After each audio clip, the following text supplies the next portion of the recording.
كي ندعو إلى الله لننشر الخير في الكون الذي حار ونرسل العطر من روض الهدى الزاهي. کہ شریعت میں حکم یہ ہے کہ 4 رگیں کاٹنی ہیں.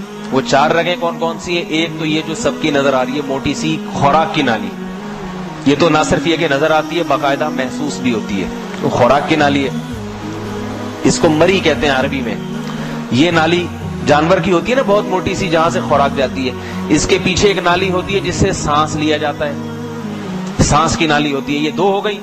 دائیں اور بائیں 2 موٹی موٹی نالیاں ہوتی ہیں, خون کی نالیاں, جو دل سے نکل کے دماغ کی طرف جا رہی ہوتی ہیں. سمجھ رہے ہیں؟ ان میں بہت پریشر کے ساتھ خون دل سے کہاں جاتا ہے؟ دماغ کی طرف.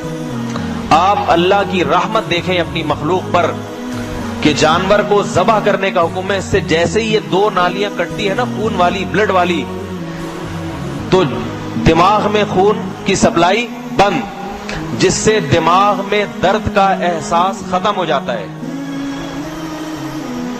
سمجھ رہے بات کو؟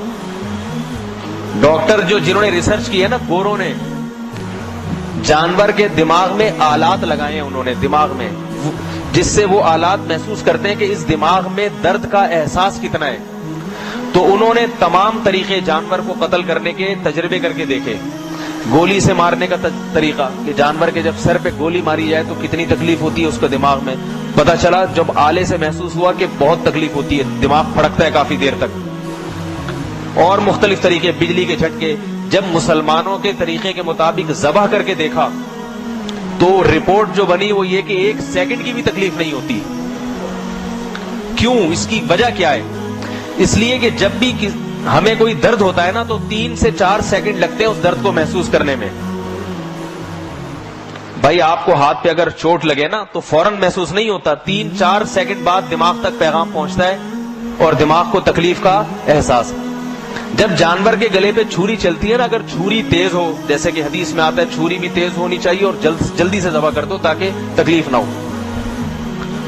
تو اگر فوراً ہاتھ چلایا اس پہ اور ذبح کر دیا تو 3 سے 4 سیکنڈ میں جب جانور کو پیغام پہنچتا ہے نا ذبح ہونے کا, گردن کٹ رہی ہے, اس وقت اس کے دماغ میں خون پہنچنے کا راستہ, بولو بھائی, بند. اور خون نہیں پہنچے گا تو جانور, آپ دیکھیں کہیں بیٹھتے ہیں جسم سن ہو جاتا ہے, ہاتھ سن ہو گیا تو ہاتھ کو ماریں گے تکلیف ہوتی ہے بھائی؟ نہیں ہوتی. حالانکہ بلڈ موجود ہے, خون موجود ہے, مگر خون کا دوران کم ہو گیا ہے. تو خون ہونے سے زندگی ہے. جیسے ہی 4 رگیں کاٹ ڈالی تو جانور کا جو دماغ ہے وہ اس طرح ورکنگ نہیں کرتا جس طرح پہلے کر رہا ہے, لہذا اس کو کٹنے کا بھی احساس نہیں ہوتا. اور وہ جو جسم تڑپتا ہے نا اس تڑپنے کی دماغ کو تکلیف نہیں ہوتی. اور عجیب بات یہ کہ شریعت نے کہا 4 رگوں کے بعد مزید نہ کاٹو. یہ جو پیچھے گردن ہے نا, اس میں اعصابی رگیں ہیں. ہمارے دماغ میں پیچھے کی جانب جو دماغ کا ایک ایسا حصہ ہے جس کو ریفلیکٹ ایکشن کہتے ہیں, فوراً وہ لاشعوری حرکت جسے کہتے ہیں. دیکھو آپ سو رہے ہو, سوتے ہوئے کوئی آپ کے ہاتھ پہ اس طرح لا کے رکھ دے, لاشعوری طور پر آپ اپنا ہاتھ خود ہی کھینچ لیں گے, حالانکہ آپ کو پتا بھی نہیں چلے گا. یہ جو دھماکہ ہوتا ہے ایک دم آدمی ڈر جاتا ہے, ہل جاتا ہے, حالانکہ دھماکے کا احساس بعد میں ہوتا ہے, ہل پہلے چکا ہوتا ہے. تو اللہ نے دماغ میں ایک ایسا پرزہ لگایا ہوا ہے جو آپ کے سوچنے سے پہلے اپنا کام کر چکا ہوتا ہے, آپ کو حادثات سے بچانے کے لیے. بھائی کیوں سمجھ میں نہیں آ رہی؟ بہت آسان انداز سے سمجھانے کی کوشش کر رہا ہوں میں. دماغ میں ایک اللہ نے پرزہ ایسا لگایا ہوا ہے جو صرف حادثوں کے وقت کام آتا ہے, ایمرجنسی کے وقت. وہ آپ سے پوچھتا نہیں ہے کہ میں یہ کام کروں یا نہیں کروں, بلکہ لاشعوری طور پر ابھی آپ کو احساس ہوتا نہیں اور آپ وہ کام کر چکے ہوتے ہیں.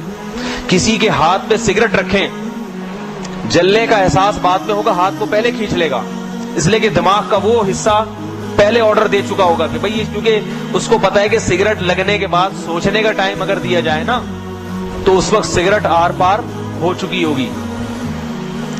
تو وہ جو دماغ کا وہ والا حصہ ہے نا جو آرڈر کرتا ہے جسم کو, جب رگیں کٹ گئیں اور دل پھڑک رہا ہے اور خون نکل رہا ہے تو دماغ کا وہ والا حصہ ورکنگ میں رہتا ہے اور وہ پیچھے جو اعصابی رگیں ہیں ان کے ذریعے جسم کو آرڈر کرتا ہے کہ بھائی کچھ الٹا پلٹا کام ہو گیا ہے، جس سے جسم خوب اچھی طرح تڑپتا ہے. جانور بہت ٹانگیں چلاتا ہے، اس کا فائدہ یہ ہوتا ہے کہ اس کا جسم کا جتنا خون ہے وہ سارا اس کی حرکت کی وجہ سے باہر نکل جاتا ہے. بھائی کیوں نہیں سمجھ میں آ رہی؟ اتنی آسان بات. اب اگر جانور کی گردن پوری کاٹ دی جائے تو تکلیف تو نہیں ہوگی، ایک حکمت تو حاصل ہوگی، مگر دوسری حکمت فوت ہو جائے گی کہ اس کا گوشت خون سے پاک نہیں ہوگا. شریعت نے ایسا حکم دیا کہ تکلیف بھی کم سے کم ہو، یا تو بالکل ہی نہ ہو یا کم سے کم ہو، اور اس کا گوشت بھی ناپاک اور گندے خون سے صاف ستھرا ہو جائے.